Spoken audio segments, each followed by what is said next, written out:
Bismillahirrahmanirrahim. Assalamualaikum warahmatullahi wabarakatuh.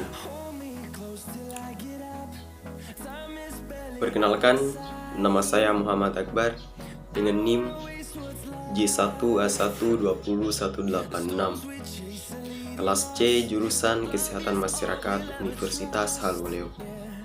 Hadirnya saya di sini adalah ingin memenuhi tugas dari dosen, di mana dosen memberikan tugas meet untuk menjelaskan kembali materi yang paling dikuasai yang pernah dijelaskan oleh dosen. Jadi, di antara materi bab 1 sampai bab 5 yang saya pilih di sini adalah bab 3, yaitu tentang sejarah promosi kesehatan, di mana sejarah promosi kesehatan pada umumnya dibagi menjadi dua masa atau dua periode. Dimana yang pertama adalah masa di mana ilmu pengetahuan belum berkembang, dan yang kedua adalah masa di mana ilmu pengetahuan sudah berkembang. Jadi kita akan membahas dari yang pertama, yaitu masa atau periode di mana ilmu pengetahuan itu belum berkembang. Pada masa ini, sejarah umat manusia dimulai dari atas 4 pusat, yaitu Babilonia, Mesir, Yunani, dan Roma. Dari catatan peninggalan sejarah, di situ tertulis bahwa pemerintah pada masa itu telah melakukan upaya untuk pemberantasan penyakit, dan ditemukan pula dokumen tertulis yang berisi tentang peraturan pembuangan air limbah atau dryness, peraturan air minum, membuang sampah, dan lain-lain sebagainya. Dari catatan sejarah pada masa itu juga diketahui bahwa pada zaman itu telah dibangun tinjau umum, dan masyarakat di sana juga telah membangun sumur, di mana dibangunnya keduanya ini karena memiliki alasan-alasan tertentu. Saya akan menjelaskan alasan kenapa pemerintah membangun tinjau umum pada masa itu. Alasannya karena masyarakat pada masa itu, mereka itu membuang kotoran biasanya di semak-semak, parit, bahkan di kali-kali atau di sungai, dan lain-lain sebagainya. Dan yang kedua adalah alasan kenapa masyarakat pada masa itu membuat sumur atau sudah membuat sumur, karena air sungai yang ada di daerah mereka kondisinya itu sudah tidak layak pakai. Bau dan kondisinya sudah tidak layak untuk dipakai dan untuk dikonsumsi. Jadi dibuatlah sumur pada masa itu. Dari catatan sejarah juga ditemukan bahwa pemerintah pada masa itu sudah membuat peraturan yang berkaitan dengan kesehatan. Misalnya, masyarakat harus melapor adanya binatang peliharaan yang berbahaya dan menimbulkan bau yang tidak sedap. Peraturan tentang rumah yang aman untuk ditinggali, terus dan lain-lain sebagainya. Kemudian pada permulaan abad pertama hingga kira-kira pada abad ke-7 kesehatan masyarakat itu makin dirasakan pentingnya. Kenapa hal ini terjadi?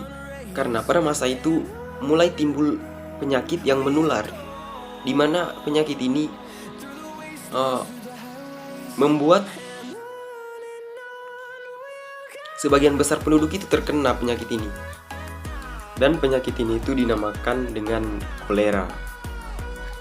Mula-mulanya penyakit kolera ini terjadi di Inggris, terus menuju ke Afrika, ke Asia, khususnya Asia Barat, dan kemudian menyebar sampai Asia Selatan pada masa itu. Dan pada abad akhir ke-7 tercatat bahwa di India itu terjadi pusat endemi kolera. Bahkan di samping menyebarnya penyakit kolera itu juga tersebar penyakit yang namanya lepra. Lepra ini dimulai dari Mesir, kemudian menyebar ke Asia Kecil melalui emigran. Dan upaya-upaya untuk mengatasi penyakit itu sudah dilakukan, terutama melalui perbaikan lingkungan seperti higien dan sanitasi. Dan pada abad ke-13 terjadi epidemi pes yang terjadi di Cina dan India dan memakan korban 13 juta jiwa. Kumpulan catatan sejarah menunjukkan bahwa terjadinya epidemi pes itu memakan 60 juta jiwa di seluruh dunia. Mungkin itu dia pembahasan pada materi pertama. Kita akan lanjut ke yang kedua, di mana periode ilmu pengetahuan sudah berkembang. Jadi bangkitnya ilmu pengetahuan itu terjadi pada akhir abad 18. Pada masa ini, bangkitnya ilmu pengetahuan memiliki pengaruh yang sangat luas di masyarakat, termasuk kesehatan.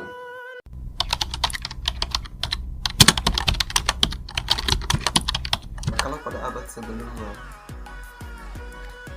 penyakit masih dianggap sebagai fenomena biologis dan masih dilakukan pendekatan secara sempit. Tapi beda halnya dengan masa di mana ilmu pengetahuan sudah berkembang. Di sini penyakit itu dianggap sebagai masalah kompleks dan dilakukan pendekatan secara komprehensif dan multisektor.